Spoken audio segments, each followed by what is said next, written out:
Hi, I'm Darren Altman and I'm a full-time voiceover artist and an impressionist. And you may have seen me on Britain's Got Talent, where I reached the live semi-finals performing impressions.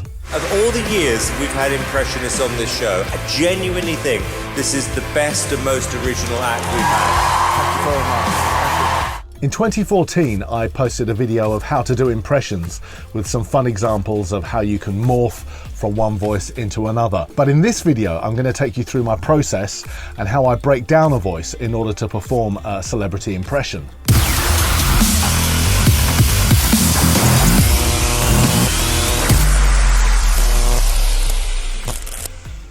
Before we get started, if you're new to this channel, this is where I upload all my latest work. So if I've voiced a TV commercial or a promo or delivered an impression for an online campaign or viral content, you can find all my voiceover work and impressions here. So if you're interested in voiceovers or celebrity impressions, then please do subscribe to the channel, give this video a thumbs up, and if you have an impression request, do leave me a comment and I'll see what I can do. So with that being said, let's get started with a bit of background.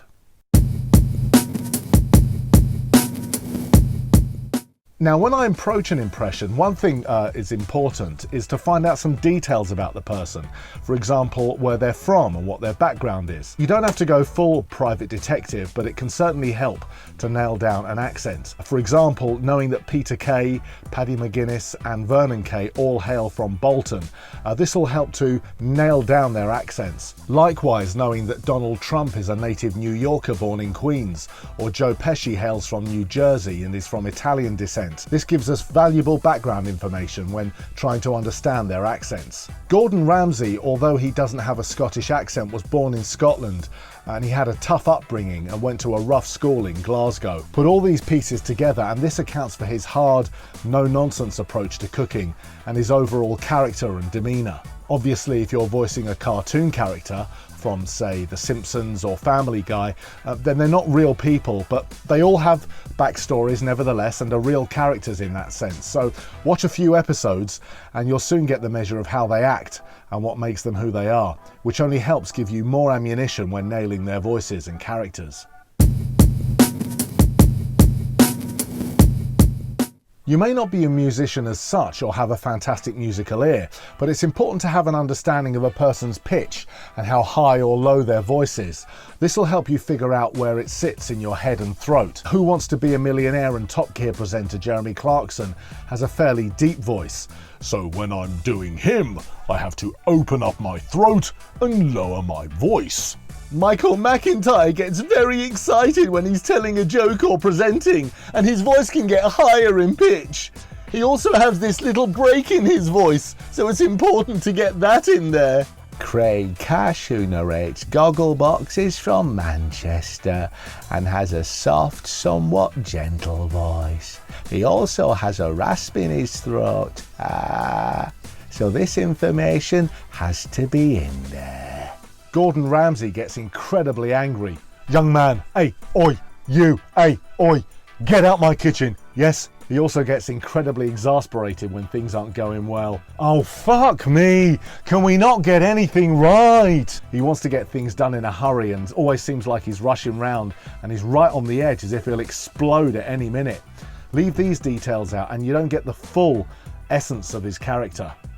Someone like Jo Brand has quite an interesting melody to her speech. So if you think of her as her voice as having a tune, it rises as she makes her point and then goes back down at the end. Ex-footballer and pundit Glenn Hoddle is from North London, and he's also got a slight rasp in his voice. And you know, you can hear him thinking about what he's got to say about them players. So you know, as I say, you know, this affects the approach when trying to encapsulate them voices. Wonderful.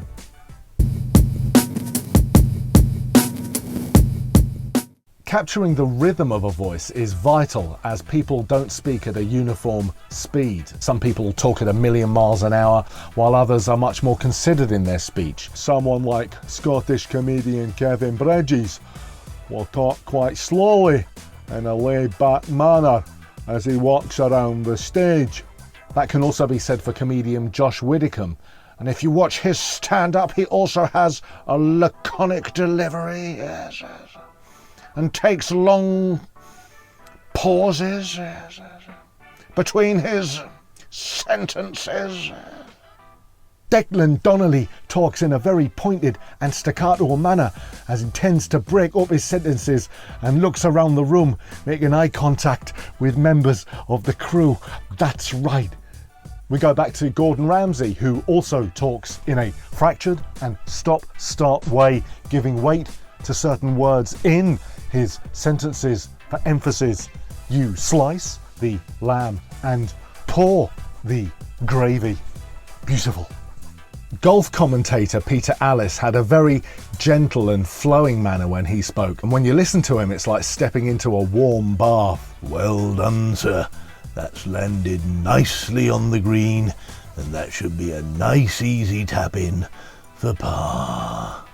So listen to the rhythm of the voice when you're breaking it down and try to work out if it flows gently, if a person has a staccato way of speaking, if it's rushed, if it has a melody, or if it's flat, and other cues that will help you nail the rhythm of the speech.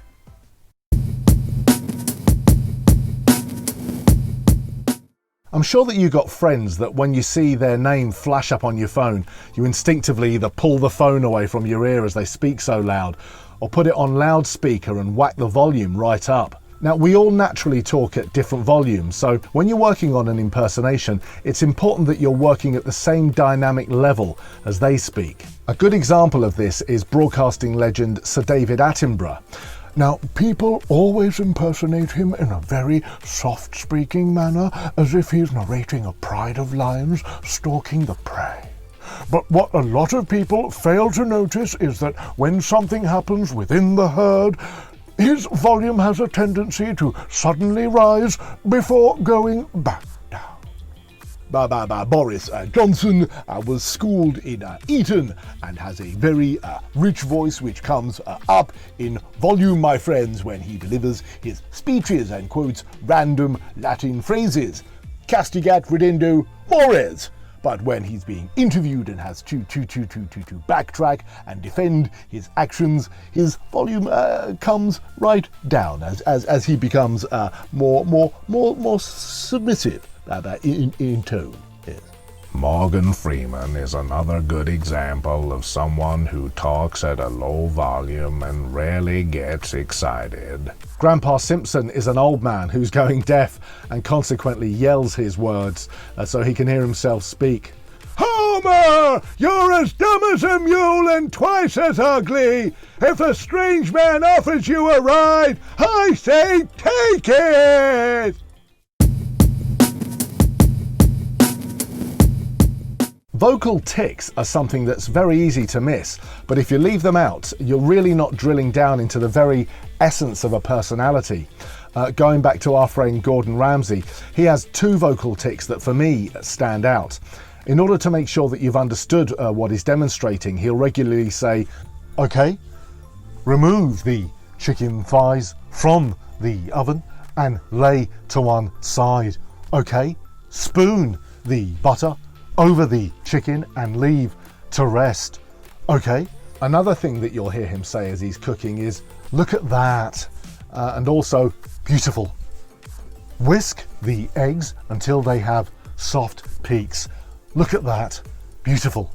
Take the pan and pour over the warm cherries on top of the cream.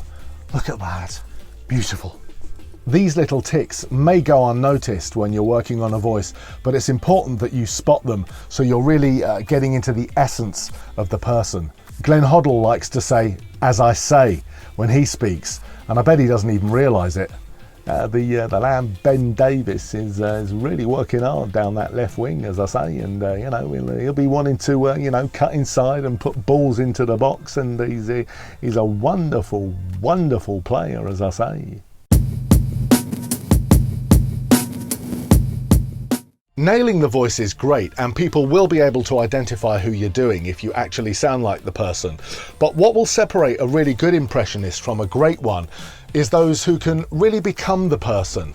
So if you can capture mannerisms or the way they stand or use their hands when they talk, it'll not only help the voice, but physically and visually, you'll really start to become the person as you embody the way they are physically. Comedian Tom Allen, when he speaks, will wince his eyes to really illustrate a point. Yes! Now this physical gesture also enhances the voice. Declan Donnelly will often talk out the side of his mouth, and that gives him a knowing, cheeky, mischievous look.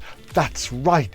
Gordon Ramsay is constantly on the balls of his feet as he bounces as he speaks, and he's also got his trademark cupped hand gesture accenting certain words.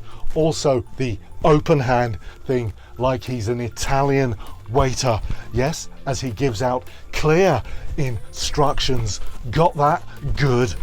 Comedian Russell Kane never stands still for a single second and goes in and out of characters, constantly putting on voices as he tells his stories. All right, Dave? All right. So it's impossible to do an impression of him without being as physical and as manic as he is.